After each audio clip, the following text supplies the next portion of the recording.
Blog मंच आज प्रस्तुत करने जा रहा है एक प्रसिद्ध कहानी सौट, जो कि मुंशी प्रेमचंद जी द्वारा लिखी गई हैं। अगर आपको हमारी कहानियां पसंद आ रही है तो हमारे चैनल को सब्सक्राइब करना ना भूलें।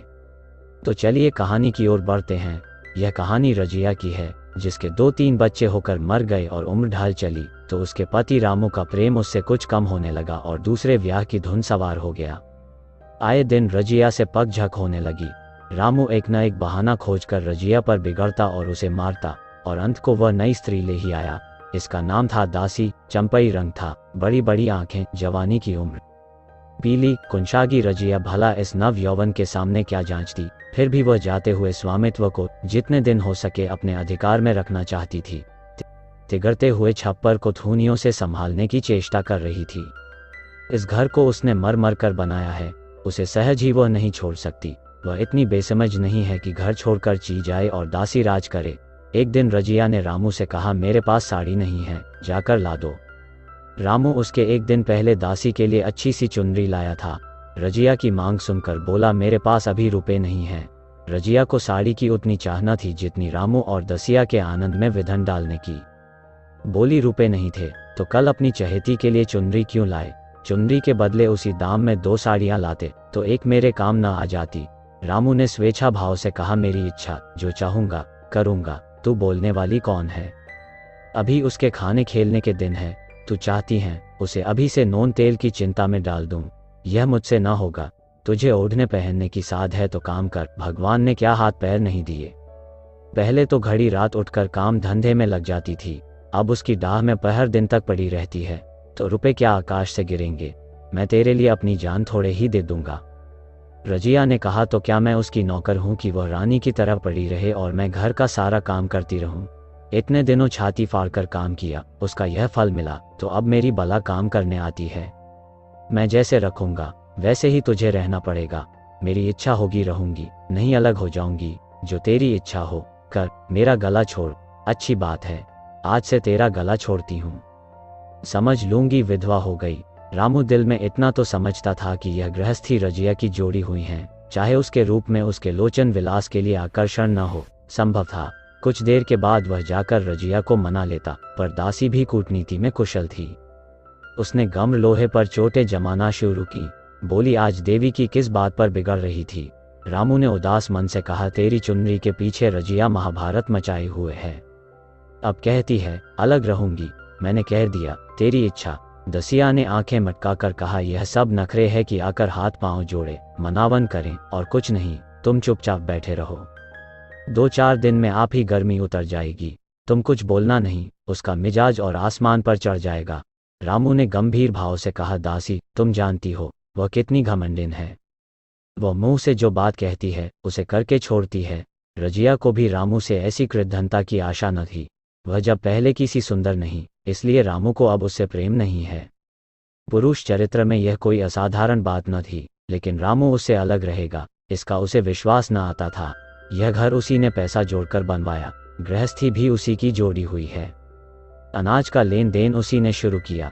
इस घर में आकर उसने कौन कौन से कष्ट नहीं झेले। इसीलिए तो पौरुख थक जाने पर एक निवाला चैन से खाएगी और पड़ी रहेगी, और आज वह इतनी निर्दयता से दूध की मक्खी की तरह निकालकर फेंक दी गई। रामू ने इतना भी नहीं कहा, तू अलग नहीं रह पाएगी। मैं या खुद मर जाऊंगा या तुझे मार डालूंगा, पर तुझे अलग न होने दूंगा। तुझसे मेरा ब्याह हुआ है, हंसी ठट्ठा नहीं है। तो जब रामू को उसकी परवाह नहीं है तो वह रामू को क्यों परवाह करे? क्या सभी स्त्रियों के पुरुष बैठे होते हैं? सभी के माँ बाप बेटे पोते होते हैं। आज उसके लड़के जीते होते तो मजाल थी कि यह नई स्त्री लाते और मेरी यह दुर्गति करते। इस निदाई को मेरे ऊपर इतनी भी दया न आई। नारी हृदय की सारी परवशता इस अत्याचार से विद्रोह करने लगी। वही आग जो मोटी लकड़ी को स्पर्श भी नहीं कर सकती, फूस को जलाकर भस्म कर देती है। दूसरे दिन रजिया एक दूसरे गांव में चली गई। उसने अपने साथ कुछ न लिया। जो साड़ी उसकी देह पर थी वही उसकी सारी संपत्ति थी।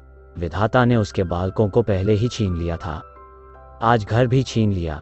रामू उस समय दासी के साथ बैठा हुआ आमोद विनोद कर रहा था। रजिया को जाते देखकर शायद वह समझ न सका कि वह चली जा रही है। रजिया ने यही समझा। इस तरह तोरों की भांति वह जाना भी न चाहती थी। वह दासी को, उसके पति को और सारे गांव को दिखा देना चाहती थी कि वह इस घर से धेले की भी चीज नहीं ले जा रही है। गांव वालों की दृष्टि में रामू का अपमान करना ही उसका लक्ष्य था। उसके चुपचाप चले जाने से तो कुछ भी न होगा। रामू उल्टा सबसे कहेगा। रजिया घर की सारी संपदा उठा ले गई। उसने रामू को पुकार कर कहा, संभालो अपना घर, मैं जाती हूँ। तुम्हारे घर की कोई भी चीज अपने साथ नहीं ले जाती। रामू एक क्षण के लिए कर्तव्य भ्रष्ट हो गया। क्या कहे उसकी समझ में नहीं आया। उसे आशा न थी कि वह यूं जाएगी। उसने सोचा था जब वह घर ढोकर ले जाने लगेगी तब वह गांव वालों को दिखाकर उनकी सहानुभूति प्राप्त करेगा। अब क्या करे? दसिया बोली, जाकर गांव में ढिंढोरा पीट आओ। यहाँ किसी का डर नहीं है। तू अपने घर से ले ही क्या आई थी जो कुछ लेकर जाओगी? रजिया ने उसके मुंह न लगकर रामू ही से कहा, सुनते हो अपनी चहेती की बातें, फिर भी मुंह नहीं खुलता। मैं तो जाती हूँ, लेकिन दस्सो रानी, तुम भी बहुत दिन राज न करोगी। ईश्वर के दरबार में अन्याय नहीं फलता। वह बड़े बड़े घमंडियों को घमंड चूर कर देते हैं। दसिया ठट्ठा मारकर हंसी, पर रामू ने सिर झुका लिया। रजिया चली गई। रजिया जिस नए गांव में आई थी वह रामू के गांव से मिला ही हुआ था, अतएव यहाँ के लोग उससे परिचित हैं। वह कैसी कुशल गृहिणी है, कैसी मेहनती, कैसी बात की सच्ची, यह यहाँ किसी से छिपाना था। रजिया को मंजूरी मिलने में कोई बाधा न हुई। जो एक लेकर दो का काम करे, उसे काम की क्या कमी। 3 साल एक रजिया ने कैसे काटे, कैसे एक नई गृहस्थी बनाई, कैसे खेती शुरू की, इसका बयान करने बैठे तो पोथी हो जाए। संचय के जितने मंत्र हैं, जितने साधन हैं, वे रजिया को खूब मालूम थे। फिर अब उसे लाग हो गई थी, और लाग में आदमी की शक्ति का वारा पार नहीं रहता। गांव वाले उसका परिश्रम देखकर दांतों उंगली दबाते थे। वह रामू को दिखा देना चाहती है, मैं तुमसे अलग होकर भी आराम से रह सकती हूँ। वह अब पराधीन नारी नहीं है, अपनी कमाई खाती है। रजिया के पास बैलों की एक अच्छी जोड़ी है। रजिया उन्हें केवल खली भूसी देकर नहीं रह जाती, रोज 2-2 रोटियां भी खिलाती है। फिर उन्हें घंटों सहलाती, कभी कभी उनके कंधों पर सिर रखकर रोती है और कहती है, अब बेटे हो तो, पति हो तो तुम ही हो। मेरी जाल अब तुम्हारे ही साथ है। दोनों बैल शायद रजिया की भाषा और भाव समझते हैं।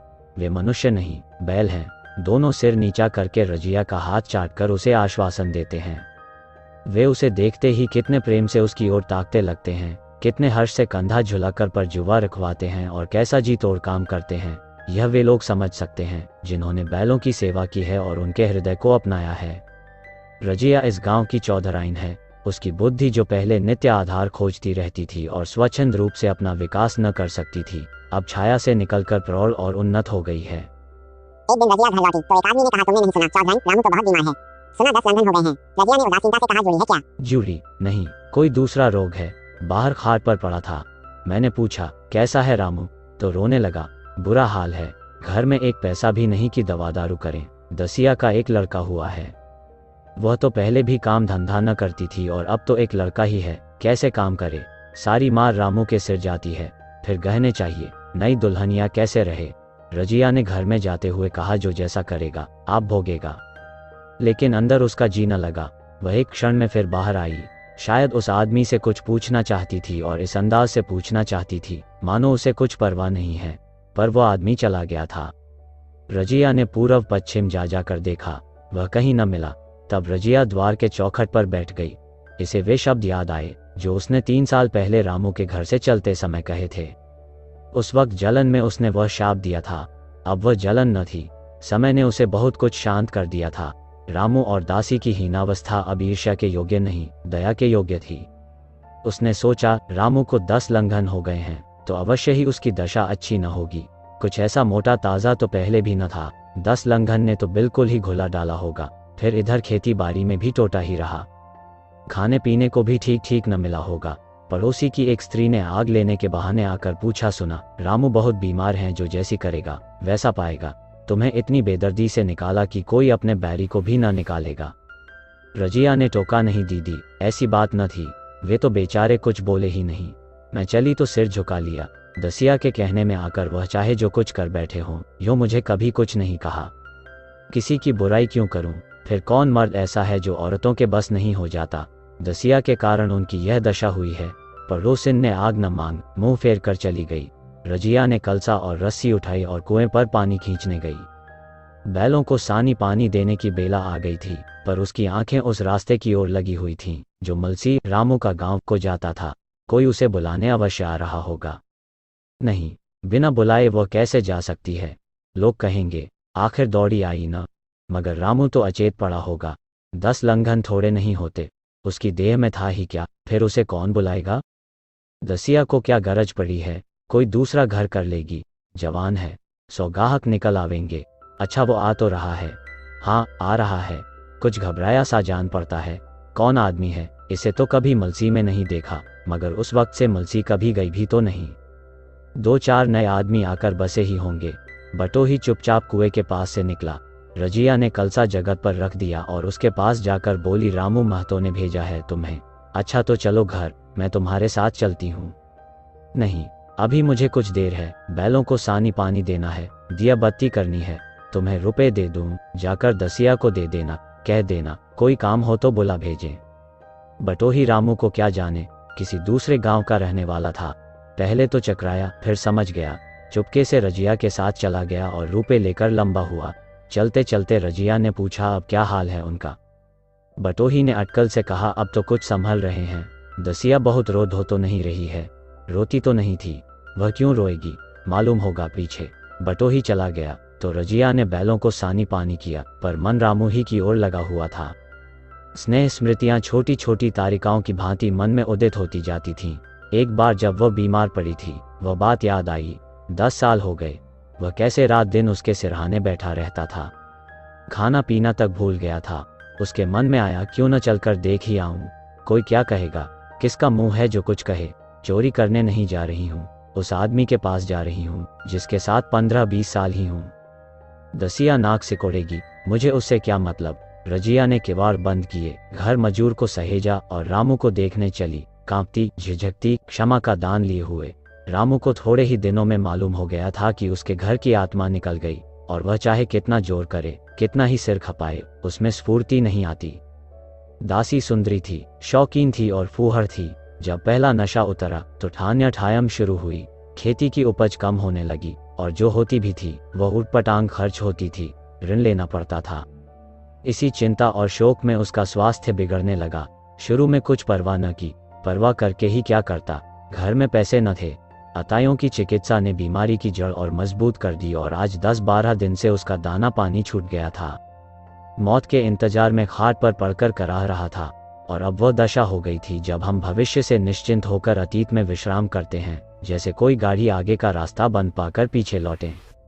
रजिया को याद करके वह बार बार रोता और दासी को कोसता, तेरे ही कारण मैंने उसे घर से निकाला।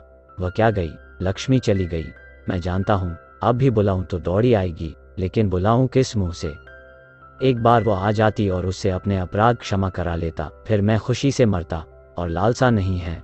सहसा रजिया ने आकर उसके माथे पर हाथ रखते हुए पूछा, कैसा जी है तुम्हारा। मुझ तो आज हाल मिला। रामू ने सजल नेत्रों से उसे देखा, पर कुछ कह न सका। दोनों हाथ जोड़कर उसे प्रणाम किया, पर हाथ जुड़े ही रह गए और आंख उलट गई। लाश घर में पड़ी थी। रजिया रोती थी, दसिया चिंतित थी। घर में रुपए का नाम नहीं, लकड़ी तो चाहिए ही, उठाने वाले भी जलपान करेंगे ही। कफन के बगैर लाश उठेगी कैसे। 10 से कम का खर्च न था। यहाँ घर में 10 पैसे भी नहीं। डर रही थी कि आज गहने बेचने पड़ेंगे। किसान की बिसात ही क्या, 2-3 नग बेचने से 10 मिल जाएंगे, मगर और हो ही क्या सकता है। उसने चौधरी के लड़के को बुलाकर कहा, देवर जी, यह बेड़ा कैसे पार होगा।